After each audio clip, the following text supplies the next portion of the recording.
there.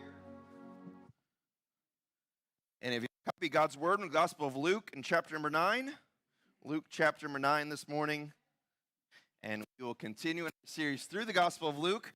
And if you say, man, it's in chapter 9 for a long time, if you read through the Gospel of Luke, as we go, the chapters get longer and longer, okay? So you say, we're about halfway through. That's because we got through the short chapters, okay? So now we're going through the long ones. But Luke chapter number 9 this morning, and we'll start in just a second in verse number 28. Luke chapter 9, verse number 28. Just to catch us up on where we've been the last few weeks, we've seen the feeding of the 5,000. We've seen Jesus teach us last week about what it looks like to be a follower of Jesus, how to deny ourselves, to cross daily to follow him. We'll continue in verse number 28, and so we'll read down through verse number 36. And out if you don't have a Bible with you. Okay, verse 28. And it came to pass about 8 days after these sayings that Jesus took Peter and James and John and went up into a mountain to pray. And as he prayed, the fashion of his countenance was altered, and his raiment was white and glistering. And behold, there talked with him 2 men, which were Moses and Elijah, who appeared in glory and spake of his departure, decease, which he should accomplish at Jerusalem. But Peter and they that were with him were heavy with sleep, and when they were awake, they saw his glory and the 2 men that stood with him. And it came to pass, as they departed from him, Peter said unto Jesus, Master, it's good for us to be here, and let us make 3 tabernacles, one for you, and one for Moses, and one for Elijah, not knowing what he was saying. And while he was speaking, there came a cloud, and overshadowed them, and as they entered the cloud, Son, hear him. And when the voice was past, Jesus was found alone, and they kept it close, told no man in those days any of those things. We saw last week at verse number 27, Jesus tells his disciples that some of you guys aren't going to taste death until you see the kingdom coming. Now, there's probably a lot of things that he could have been referring to there, but most Bible teachers seem to agree that part of what he was telling his disciples was you're going to experience something really special not too long from now. This is about a week later, 8 days, the Bible says, from that moment where he's giving them this teaching about what it's going to look like to be a disciple. And Jesus takes Peter, James, and John, his inner 3. We'll see this is kind of Jesus' inner circle as he continues. He's really heavily investing in. He takes these 3 up on a mountain. Now, in the Bible, mountains are hugely important. You think through the Old Testament. You look at the importance of mountains. You look at Mount Sinai, right, where Moses goes up to receive from the Lord the 10 Commandments. We see where God's glory is revealed to Moses, where there's lightning and thunder and smoke, and the mountain itself starts shaking, right? What happens? All the children of Israel just tell Moses, hey, you handle that from now on. We'll just take your word for it and whatever God has to say, because we don't want to deal with the earthquakes and the lightning and the thunder and the clouds. You go up there, you talk to God, and we'll just take your word for it. It was too frightening for them, right? There's something terrifying about the glory of God when it's revealed to us. You think about Mount Carmel in the Old Testament, where Elijah goes up against the prophets of Baal, right, and trying to whose God is real. And we see the glory of God, the power of God revealed as fire falls from heaven, consumes the sacrifice, consumes the altar. It's the glory of God being revealed on these mountains. And now here on the Mount of Transfiguration, we see a beautiful picture of the glory of Jesus. So what I want to do, I want to kind of walk through this from 3 different perspectives. Okay, we're going to look at it, first of all, from the perspective of looking at Jesus. Secondly, of looking at these disciples, Peter, James, and John. And then thirdly, looking at you and I. Okay, the first thing I want us to look at is, we'll call it number 1 in your outline, the revelation of Jesus. The revelation of Jesus. Now here's Jesus. He's on this mountain, and he's going to reveal himself in his glory to these disciples. He's going to show them something about himself. How many of you guys have ever heard or are familiar with the book of Revelation in the Bible? You guys heard of that? There's something very foreboding when we talk about Revelation. We get this image of, end times and tribulations, and like it's kind of intimidating. But if you start in Revelation chapter 1, this is where John of who Jesus is. This isn't a revelation of the end times, the book of Revelation. It's a revelation of Jesus. You get an image of who he is. This is the revelation of Jesus on the Mount of Transfiguration. And here we see a cloud that descends over this mountain. Clouds are usually associated in the Bible with the presence of God. You look at the Old Testament, right, where the children of Israel are in their wandering season. And during the night, they're led by a pillar of fire. During the day, they're led by a cloud, right, signifying where the presence of God was leading them forward. The cloud of God's glory, when they come together as a nation to dedicate the temple, God's Shekinah glory comes down to the point where they can't even continue. Like the priests are trying to get up there and do their job, but God's glory is so obvious and evident in that moment. They just sit there in it for a while. It's the picture of God's glory. This is a moment as this cloud descends, as Jesus reveals himself to these disciples of divine revelation. It is a visible manifestation glory of Jesus, okay? So start there. What is Jesus revealing about himself? He is revealing, first of all, his glory. His glory. Look at verse number 28. So it came to pass 8 days later that he took Peter and John and James and went to the mountain to pray. Again, Luke is telling us over and over and over again of these big landmark moments for Jesus' ministry. He's praying, right? He's going in the power of the Spirit. He's praying. And as he prayed, verse 29, the fashion or the look of his face, his countenance, it was altered. The book of Matthew calls it being transfigured. And his raiment was white and glistening. So here as Jesus is praying, his physical appearance is changed. Now, it's not like you'd be looking at him, it's like a totally different human being. Like, Jesus was here, and now this is, that guy looks like, Tim, right? It's not like a physical change in that regard. It's a revelation of who he was. It's a revelation of his beauty, of his glory. His face was altered. His face was shining like the sun. It was shining with a blinding light coming from the face of Jesus. His clothes now are dazzling. They're like lightning. They're glistening. Jesus is radiating glory. He's radiating brilliance and radiance and holiness. This is the glory of Jesus these guys are seeing at this point.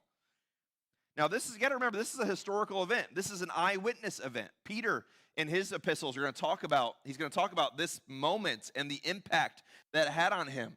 He's going to say this is what took place. He was there. Peter also is one of the main sources for Luke when Luke writes his gospel. So this is an eyewitness account from the Apostle Peter of what took place here.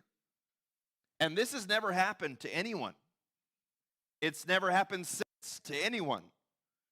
It's one thing to go get a facial, ladies or gentlemen. No judgment, right? It's one thing to go get a facial. It's another thing for your face to shine like the sun, right? Like, well, you haven't seen me after a facial then, right? No, it's one thing to go, get some lotion applied or whatever else goes on, right? It's another thing for your face to shine with brightness and beauty. It's one thing to take your clothes and drop them off at the cleaners. It's a whole other thing for your garments to dazzle, to sparkle, to glow with brilliance. This is unique to Jesus. The closest thing we have to this recorded anywhere else in the Bible is with a guy named Moses. Okay, Moses in the Old Testament is begging for God to show him his glory, right? I want you to reveal yourself to me. God passes by behind his back in a moment where Moses is hid from his face, even seeing the glory of God. After Moses comes back down the mountain, his face is shining. And all the children of Israel literally tell him, can you cover your face? He literally goes, he puts a veil on because the glory of glory of God is so radiant upon his face. Now here's the difference between Moses' experience with this glowing face and Jesus' radiant face.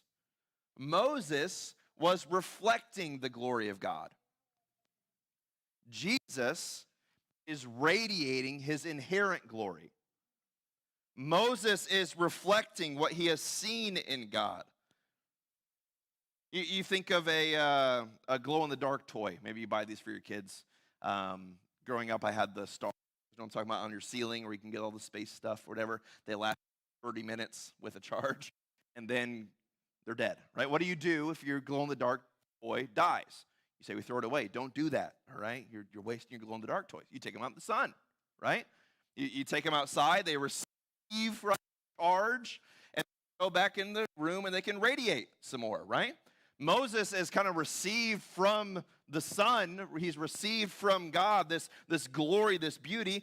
Now he's just reflecting it for a time. He's a glow-in-the-dark toy. He doesn't produce light in and of himself. He receives it and reflects it. Jesus produces it. Jesus is the source of it. He has inherent glory. He's not reflecting glory. He is radiating glory. You think about what the scripture says about Jesus. Paul says Jesus is the image of the invisible God. He is God in human form. Hebrews 1 says that Jesus is the radiance of the glory of God. He's the imprint of God upon human form. Peter says he's an eyewitness of this moment of his glory. There's no one like Jesus. He is the image of God. He is God in human form, God in human flesh. And Jesus will one day return and reveal to all of us that power and that glory, and that these guys are just getting a foretaste of it. They're getting a preview of what's coming for all of us. Now, they're not getting the fullness of it, because the fullness of the glory of God would have dropped these mortal men on the spot, okay? We see in Revelation where Jesus reveals his glory to the Apostle John as he gives him his that which is to come. And what does John do? He drops like a dead man, right? He falls on his face before Jesus, overwhelmed with that glory. But these guys get a picture of it. They get an image of the beauty and glory of Jesus. Did you know that that is one of the goals of your salvation? That is one of the goals of why Jesus came. That is one of the goals of why Jesus would eventually die on the cross, is so that you would get a taste of the glory of God, that you would experience and see and have an understanding of his radiance, of his brilliance, of his beauty. And Jesus at this point is revealing all of these things to his disciples. Have you ever done a word study on the word glory? Glory is a weird word, isn't it? We know what it means, but we don't know what it means. Like when I say the glory of God, we all kind of get it and nod our heads. But when you're trying to explain to someone, like your kid asks you what is glory, tough one to define, right? It's good stuff, right? It's all the positives. It's the stuff we can't really put into words. The Bible word for glory, we think of beauty, we think of strength, we think of radiance, we think of holiness. The word that we get glory from in Scripture is the word that we get fatness from. Weightiness. He is revealing his fatness, his weightiness, his importance to these disciples. When we're talking about the glory of Jesus, we are talking about the weightiness of Jesus.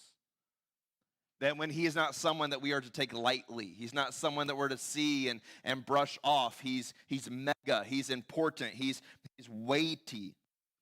This is a revelation of the glory, the weight, the importance, the consequential nature of Jesus.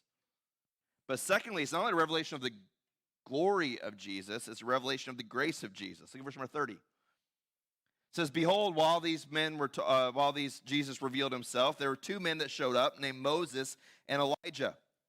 Moses and Elijah, who appeared in glory, and they were there speaking of his decease, which he should accomplish at Jerusalem." So two men show up there with Jesus. Two men that if you study your Bible much, you'll know their names. You're familiar with Moses and Elijah. Now, why would Moses and Elijah be there? Well, Moses and Elijah are representative of two groups of people, two groups of the Scriptures. Moses is representative of the law. Elijah is representative of the prophets. And now Jesus is standing there talking literally with the representative of the law, the representative of the prophets, as the fulfillment of the law and the prophets. And what are they standing there talking about? Well, everything that these two guys taught, Moses and Elijah, everything that they exemplified, everything that they represented, is now being fulfilled in the person of Jesus. So when they see this guy standing in front of them, it's like this culmination that Moses came before and Elijah came before, and now Jesus is the culmination of all of them. Now, what would these guys be talking about? You ever wanted to listen in on really important conversations? Maybe you're watching a news report and you see, politicians, whispering each other's ears or going back and forth. You just wonder. I always think they're talking about Have you tried the new quesarito at Taco Bell? It's one. No. Yeah. What are they talking about, right? Well, what is the substance of this conversation? Moses, Elijah, Jesus, standing around talking. What are these guys talking? Do you know what we meant in Ezekiel? I don't know. I just wrote with those. Like, I don't know what they're talking about. Well, we do. It says they're talking about Jesus' decease, which he should accomplish at Jerusalem.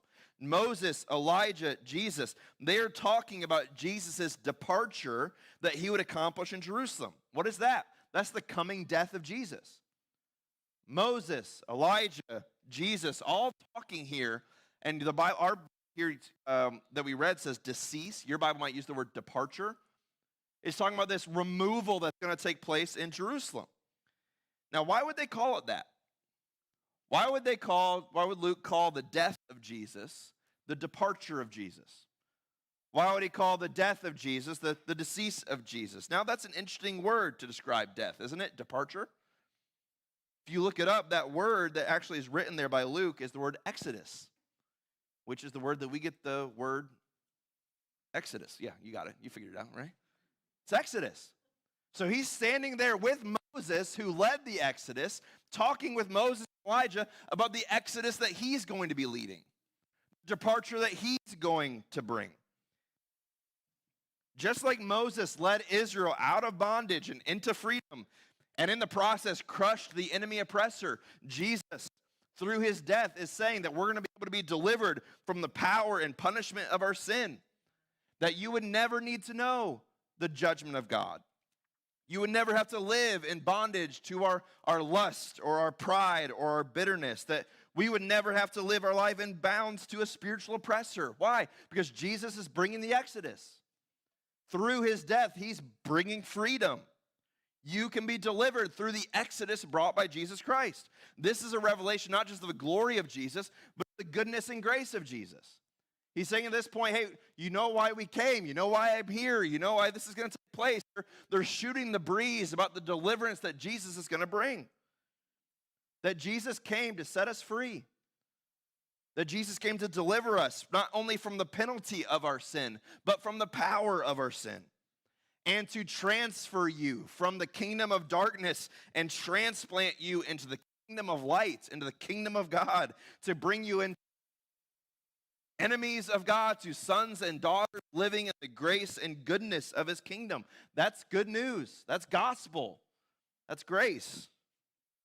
So Jesus here is giving these disciples a taste, not just of his power and beauty and majesty, but of the power and beauty and majesty has come to earth. And it's come to earth to bring grace. It's come to earth to bring freedom. He's come to earth to bring an exodus for us. So it's a revelation of his glory. It's a revelation of his grace. It's the revelation of Jesus. And when you experience revelation, this kind of revelation, it marks you. Peter's going to talk about that in his epistle, about how this got them through some hard days. This moment is going to carry these apostles to the point of their martyrdom because of what they saw and experienced in the glory and grace of Jesus. It changes you. When you get a revelation of the goodness of Jesus combined with the bigness of Jesus, man, that'll change your life. I want to encourage you, don't ever be confused. The difference between someone who is really passionate about Jesus and someone who is indifferent towards Jesus has nothing to do with their personality. Okay, I like to talk, which by the Lord gave me this career choice. I feel like I like to talk to people. I don't meet very many strangers. I like to talk, right? Some of you guys, like if we switched places this morning, you talk about John dropping dead, you drop right here, right? Like that kind of outward, kind of communication terrifies you. But don't get it mixed up. Like passion is not a personality thing. Wanting to know more of Jesus, wanting to share who Jesus is with our friends and our neighbors, well, that's people who have experienced revelation. Those are people who have seen something, who have encountered something in Jesus. And when you encounter the glory and grace of Jesus, you're changed. You're passionate, right? You may not be the most visibly passionate person in the world, but man, inside your heart's jumping up and down, right? And inside your desire to share him and know him more and learn more. Some say, oh, there's really a zealous person. No, they probably got to know Jesus. They've probably seen his goodness. They've probably seen his grace. They've probably seen his glory, and it's done something to them. Right? So we see here the revelation of the glory of Jesus. We see Jesus platformed here as the one and only, the exclusive Savior. But now let's look at our friends, the disciples, right? Look at verse number 32. But Peter and they that were with him were heavy with sleep. Heavy with sleep. Any parents of newborns in the room, you know that vibe. Like, it's like, I'm trying, man, but it's heavy. The head is 30 pounds right now. The eyelids feel like they're 100 pounds. Like, I need to sleep, right? They're heavy with sleep. So while this is all going on, while Jesus is revealing his glory, while Peter, James, and sorry, not Peter, James, Jesus, Elijah, and Moses are talking, the disciples they're having a hard time staying awake. They're asleep, missing out on what it could be one of the most important moments in human history, and they just cannot keep their eyes open for it. They're missing the conversation. Like, oh man, I wish if Peter would have taken notes. Like, come on, man, didn't you have your dictator set there where you could listen, like record all this for us so we could have an exact record of what? No, they were kind of talking about the Exodus and the death of Jesus, but I was half asleep for most of it, right? They were asleep. They're missing it. They're missing the conversation. They're missing the revelation. But as the glory of Jesus and the brightness of Jesus kind of begins to stir them to life, to bring them to an awakeness, verse number 32, it says, when they were fully awake, they saw his glory. Peter and they that were with him were heavy with sleep, but when they were fully awakened, they saw his glory and the two men that stood with him. They were unaware of it, unaware of his glory. They weren't tuning into this conversation about his grace. They were completely oblivious to the most important thing happening right in front of them. And frankly, this morning, I think that's what's going on in the majority of our world. The majority of our world does not see or experience the glory of Jesus. The majority of our world does not see or experience the grace of Jesus. And it's not because it's not there, it's because they're asleep. It's because they're not awakened to it. Jesus is of very little consequence to the majority of our world this morning. Very little consequence to the majority of people in our world. Even in many churches, there's a lot of people who have become so familiar with Jesus that which is familiar is no longer impressive. And that's one of the dangers of growing up in church sometimes. We have to be careful with our young people, our young adults. They get so much around Jesus and so familiar with Jesus that Jesus ceases to amaze them.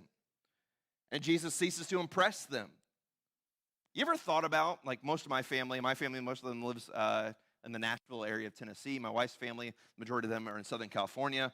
The wonders of a FaceTime call. Have you ever thought about the technological wonders of being able to open up that 5-inch device that you keep in your pocket and someone on the other side of the globe can open up their 5-inch smart device and you can see them and talk to them in real time? Like, some of you guys are old enough to remember when that was cool, right? Or when your phone stopped having a cord attached to it. I remember when the house I grew up in, my parents had the landline and the longest phone cord you have ever seen. It would just wind across the kitchen as they could kind of walk it. And then you got a wireless phone in your home. And that graduated to the car phones. You guys have the car phones, right? If you're really cool, you had a car phone. And then you got a brick cell phone that was like $1,400 for 5 minutes, right? And you could talk on that. And the progression to now where we have these devices now that can call, but can video chat to people across the globe. But my kids, they don't even think about it. You know what I mean? Like, it's never a thought that there was once a day where they could not FaceTime Tita, which is my wife's mom. That never occurred to them. They wouldn't be able to see them on the iPad, see them on the screen. They're not impressed with it anymore, right? It's commonplace. They're familiar with it. And my fear is that many of us, we've been around Jesus so much, we're so familiar with the stories of Jesus that it's become very common to us. We're asleep to it. It's a common occurrence for us to be around him. Becoming so familiar with Jesus that we are no longer amazed or impressed. We don't see his glory. We don't see his grace. The disciples here are heavy with sleep. You know what you and I are heavy with? We're heavy with distraction. distraction. I was reading over the past couple of weeks on the topic of busyness, right? Busyness is like the coolest thing in our world. I don't know if you guys realize that. Like, you ask somebody, how you been doing? I'm busy. It gives off the sense of importance, doesn't it? I have places to go and people to see. I have things to accomplish. I have, kingdoms to conquer, right? I'm busy, right? All of us are busy. But this concept now of where almost idol-like in our culture to completely fill our schedules with everything that we can to be busy. There was an article, a study that came out by a guy named Kyle Kowalski, and in his study, he discovered people today, we're not actually working more hours than the generation before us worked. We're not. While we are significantly busier. And he gave in his study, I can link it to you if you want to read it, 7 hypotheses. I never know the plural of that, but 7 hypotheses, right? For why in modern 21st century America we are so busy, right? I'm going to read them to you, okay? The first one is this.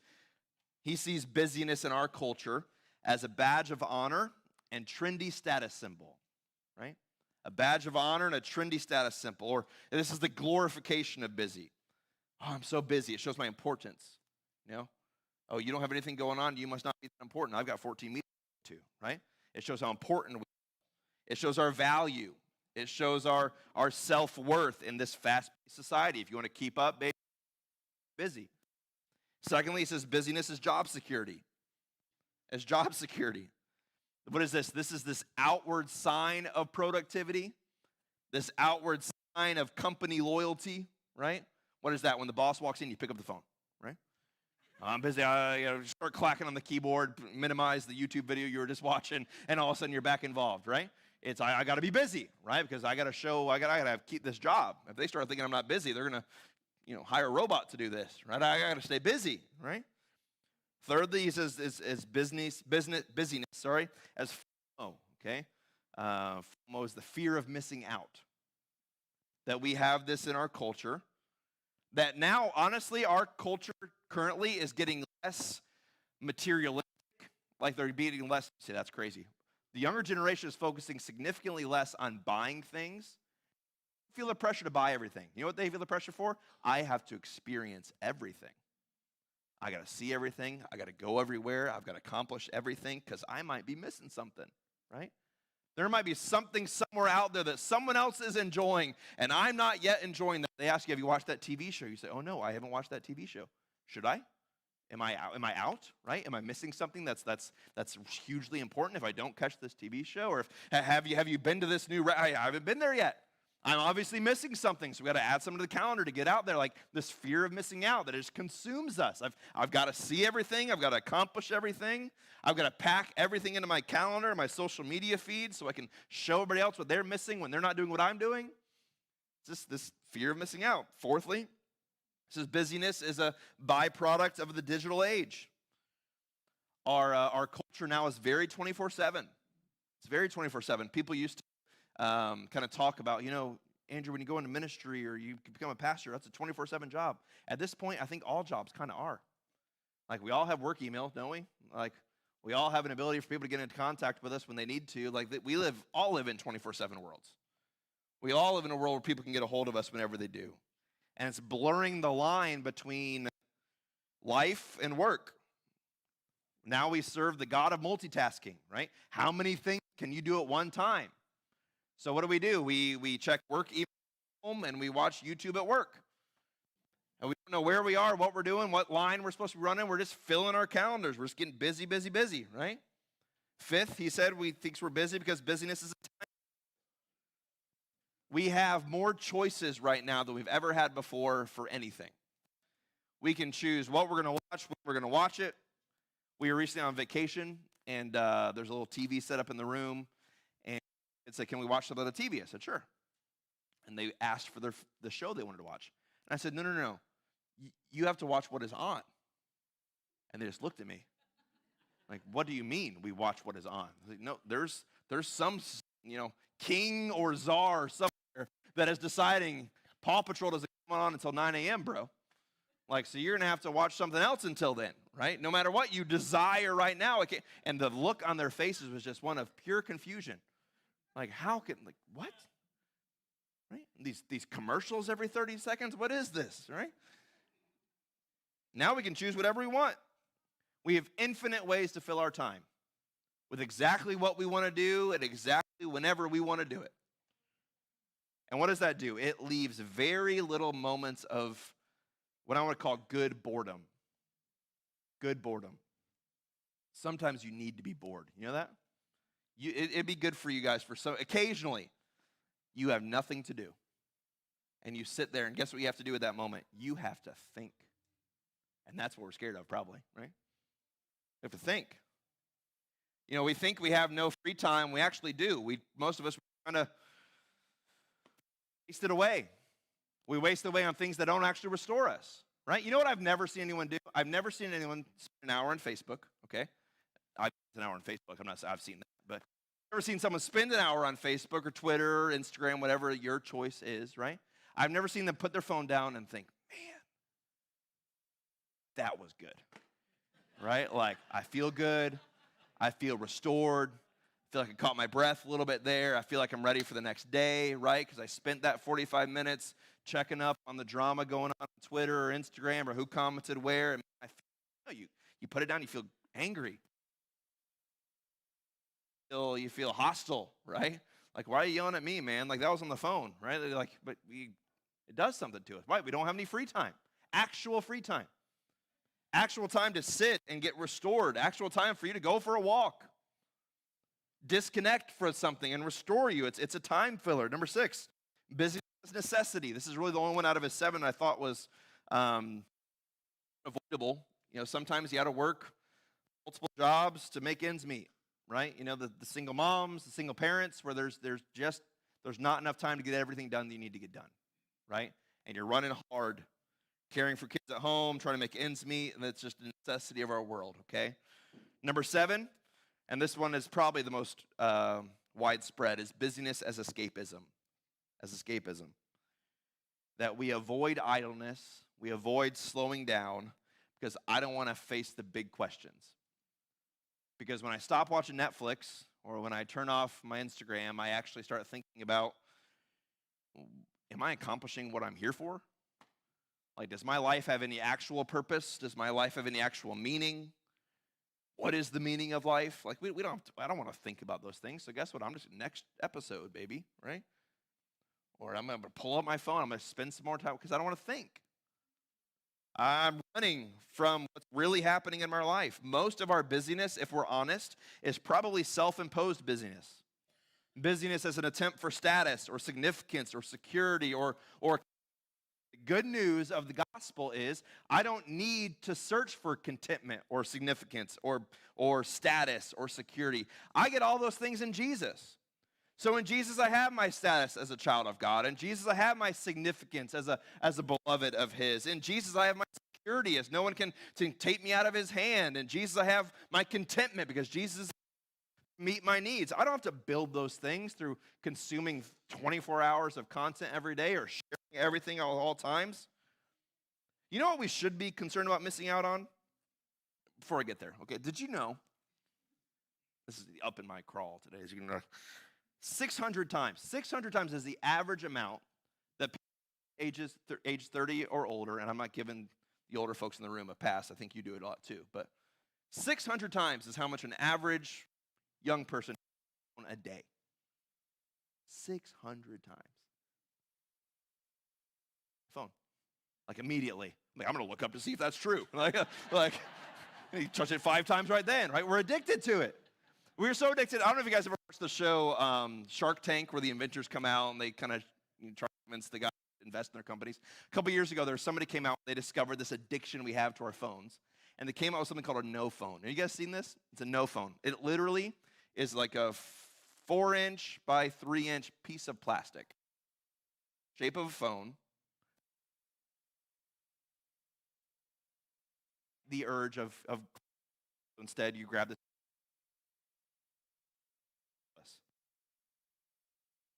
And they've sold lots of them on Amazon. Lots of them. And there's literally 5-star reviews. And the review says it does nothing. 5 stars, right? They're so consumed with it. This is a rectangular piece. They now have a selfie version with a mirror in front of it, so you can look at yourself, right? For the ladies in their purses. We're afraid of missing out on everything. We got to consume content at all points. We're asleep and we're missing his. We're asleep and we're missing his goodness. We're asleep, we're missing his grace. We're busy. We're busy with stupidity. We're busy with nonsense. And our busyness hinders us from being fully awakened to experience his glory and his grace. You look at what Paul writes in 2 Corinthians chapter 3 about how it's so important we grow past this. He says in verse 18 of chapter 3, he says, "But we all, open face, beholding as in a glass the glory of the Lord, changed into the same image from glory to glory, even as by the Spirit of the Lord." Now, he's using Moses as an example here. Moses glowing with the radiance of the glory of God that we just saw in Exodus. That's the example we have. And he said, now you guys, when you go into the presence of Jesus through prayer or through worship or through time in his word, you are spending time in the presence of God. We see his glory there. And you leave from that moment, from looking at it and marveling at the glory of Jesus, you start reflecting it. You start looking like Jesus. We're transformed. We begin to reflect the image of God in Jesus Christ. And he says you're being changed from glory to glory. We like to say at our church, as we behold him, we become like him. The willpower of Christianity is far less about I will be kind, I will be nice, I will be patient, I will not be angry. It's far more, look at how kind and look at how gracious Jesus is, and look at how patient Jesus is. And as we admire and pray and I'm thankful for the attributes that he shows to us, what happens is we start to look like him. We start to be changed into his image. He says by the Spirit of the Lord. You say, I'm not a forgiving person. You're not thinking enough about the forgiveness of Jesus. You know me, I'm not patient. Well, you're not looking at the patience and long suffering of Jesus. Whatever there is in your life that you just hate about your sin. Man, I wish I wasn't so angry. I wish I wasn't lust-filled. I wasn't so prideful. At the root of all of those issues, there is a beholding issue. Am I admiring, looking for, worshiping, marveling at those characteristics in Jesus? Jesus says, I can make you kind. I can make you joyful. I can make you hopeful. I can give you peace. I can make you like me. You become who you hang out with. I grew up just outside Nashville. I do not have an accent because I don't live in Nashville anymore, right? But you stick me back down there, you give me about 15 minutes, and I'll be inviting all y'all over for some taters. Like, that's just how I'm wired, man. Like, that's where I grew up, right? Now, you get us up here, and all of a sudden, we're eating what you eat, and we're acting like you, and I'm getting kind of crusty, right? And I'm just, I can feel a natural bent towards antagonism working up within me because I've been here for 9 years, right? What? You become who you hang out with. You become who you're around, right? You start acting like those you're friends with. So what happens? I want to spend time with Jesus. I want to look at his glory. I want to look at his grace. I want to look at his goodness. I want to look at his patience, his long-suffering, his kindness. I want to spend time with him, marveling in it. And what you'll find is that little by little, Paul says, we will be transformed into that same image from glory to glory through the power of the Spirit. So you spend time with Jesus, you gain and start reflecting some of his glory. We call it glory weight, right? So spend time with Jesus, you'll gain weight. Probably not a good selling point, right? You gain weight, you gain consequence. You ever been around someone that just, when you're with them, you feel like this is a person of depth? This is a person who I can just tell they've lived some life, is usually how we say it. Like they've got something to them. You spend time with Jesus, you start reflecting his glory, his weight. You start radiating with character and with purpose. Did you know every person in this room, your life was intended to be consequential? Like no one was created in this room to just exist. None of us. We're created just to be here. To live for however many decades we get to live and then disappear and have no... You were meant to be a person of consequence, a person of weightiness, a person of impact. And we cannot continue to give ourselves over and over and over again to unbearably inconsequential things without becoming unbearable, inconsequential people. We're filling ourselves with all of this nonsense, and we're expecting to go out with character and a sense of importance and value to impact those around us for the kingdom. It's not going to happen. I need to spend time thinking about the weightiness of Jesus, about the impact Jesus can have. There should be something jarring when people come into contact with us, jarring about our character, jarring about our substance, jarring about our spirit. And that comes from spending time with the Lord. That is the of your life. The greatest fear of missing out you ever have is I don't want to miss out on becoming like Jesus. I don't want to miss it. I don't want to fill my life with so many seasons of my favorite show. I don't want to fill my life with and forgive, like, Sarah and I enjoy an occasional television show, all right? We're not shaming anybody. What I'm saying is, I don't want to fill my life with it. I don't want to fill my life with these things to the point where I miss out on becoming who Jesus created me to be. And I miss out in growing into his image. I exist not just to be here. I exist to be transformed into the image of Jesus, to grow in his likeness, to grow in his image. That's what I was created to be. Psalm 27, David kind of echoes this, and I'm running out of time, I know. Psalm 27, verse 4. He says, "One thing have I desired from the Lord, and that will I seek after, that I may dwell in the house of the Lord all the days of my life." And then this, he says, this is what I want to do. I want to get around the people of God, and I want to behold the beauty of the Lord and to inquire in his temple. I want to look at Jesus, I want to look at God, and I want to learn and become more like him. That's what I want. And if I miss out on that, I don't care what I saw. I don't care how many countries I traveled to. I don't care how many seasons of my favorite show that I watched. I missed out. I missed out. So revelation requires attentiveness. I don't know if I ever said that or not. That was point 2. All right, point 3, and I'll be done. I'm out of time. Point 3. Revelation results in submission and obedience. So these guys wake up, okay? They're stirred from their sleep, and they realize, oh no, we missed something, right? Here's Moses and Elijah and Jesus, and they're talking. And Peter gives us a good witness into Peter's personality, verse number 33. "It came to pass as they departed from him, Peter said unto Jesus, Master, it's good for us to be here. So let's make 3 tabernacles, one for you, one for us, and one for Elijah," not knowing what he said. So Peter, if you're new in our study, we call him the disciple with the foot-shaped mouth. Okay, he speaks first and thinks second, right? So he says, you know what? We missed something here. I don't want to miss anything more important. So why don't we just build you guys some tents so we can just continue this on, right? Like I know everybody's tired, but why don't we just continue? That way, Elijah, you don't get too tired. You guys can kind of stick around with us so we can be able to continue to grow. I don't want to miss it. It's good for me to be here. Probably a good, heartfelt desire that Peter would have. But look what happens. Verse number 34, "While he was speaking, there came a cloud. The cloud overshadowed them, and they feared as they entered into the cloud." This is the Shekinah glory of the Old Testament. "And there came a voice out of the cloud saying, 'This is my beloved Son. Hear him.' And when the voice was past, Jesus was found alone. They kept it close and told man no things that they had seen." What is the response? This is the same voice we got from Jesus' baptism. "This is my beloved Son," right?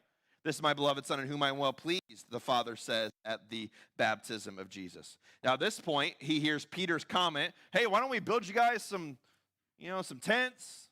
Why don't we start the food? Maybe we can get the grill out, spend some time." Peter at this point has to realize, when you're seeing the glory and goodness and majesty of Jesus, it is not the moment for your suggestions. It's not the moment for your tips of, hey, this is going well. Here's the way we can improve it a little bit, right? What if we tried this, right? What if we got some tents and we just hung out for he's throwing his 2 cents in. Jesus, Elijah, Moses, they don't even respond. You ever had someone say something that you don't really know how to respond to because it's that dumb, right? Nobody ever here, right? But it's like, I don't, you know what? I'm just not even going to go respond to that. Like, I got nothing to say to that comment at this moment, right? Jesus respond. What happens is the cloud comes down, envelops the whole kind of space. This is the Shekinah glory of the Old Testament. And as it is, a voice comes down from heaven And in this moment, I think he's speaking directly to Peter, but he's also speaking to us as well. A voice comes out of the clouds saying, "This is my beloved Son. Listen to him." Shut your mouth. With all your comments and your 2 cents and your advice, and listen to Jesus. These words coming from God the Father, it's emphatic, isn't it? That, hey, we're not here just to get Moses and Elijah around. Moses and Elijah are here to listen to Jesus. This is an emphatic statement that Jesus' authority is far greater in authority than Moses' authority in the law or Elijah's authority in the prophets. The prophets were just partial expressions of the Lord. Here is the final statement. This is the final image of who God is. The writer of Hebrews puts it perfectly when he says, long ago, God used to speak in sundry times by our fathers, but in these days, he has spoken to us one time, final, end of the story, in his Son. He's saying, you don't need to be desperate for Moses and Elijah to hang out for a little bit longer. You have my Son. Listen to him. Listen to him. Given who he is, given the glory, goodness, and the grace that you've just seen, listen to him. Listen to him. You know what the greatest sign that you have experienced a revelation of God, the goodness and the glory of God, you've seen it in him, is that you obey him. There's been a lot of times Christians will talk about how awesome God is while living a life that is completely opposite of the life that God calls us to live. And we'll stand up, we'll worship, we'll be emphatic, we'll be passionate about who God is while our lives are, hey, I love Jesus, but man, if he did this or this or this. And I hope we can hear the message as I'm done from the Father who says, hey, this is his glory, his goodness that you just seen. Listen to him. Listen to him. Don't try and rationalize him. Don't try and logic him. Don't try and suggest things to him. Jesus is everything. He's the focus of eternity. He's the focus of history. He's the focus of the Old Testament and the New Testament. Jesus is there. And I love this as we look at our last verse here. Verse number 36. It says, when the voice was gone, Jesus was found alone. Moses is gone. Elijah's gone. And there's Jesus. The fulfillment of all that's to come, the fulfillment of all that has happened. And God the Father says, this is him. This is the one you've been waiting for. So listen to him. Listen to him. So this morning we see the revelation of Jesus. We see his glory, his majesty, radiance. We see his grace, that he not only is mega, but that he's close, that he came for the mission of bringing us to him. And then he says, hey, the disciples, they missed a lot of this. They missed a lot of this, and in order to get a true revelation or understanding of who Jesus is, it's going to require our attentiveness. And though you may not be sleepy this morning, be distracted this morning with what all the world can offer us in all these different ways, I want to focus my attention on spending time with him and learning of him. Then lastly, the greatest way that I show that that I've gotten a true revelation of who Jesus is that what he calls me to do, I do. Is the direction that he points me in, I head that direction, that I'm obedient and submissive to Jesus. That's the declaration that I've actually experienced who he is. I'm out of time. Let's have a word of prayer together.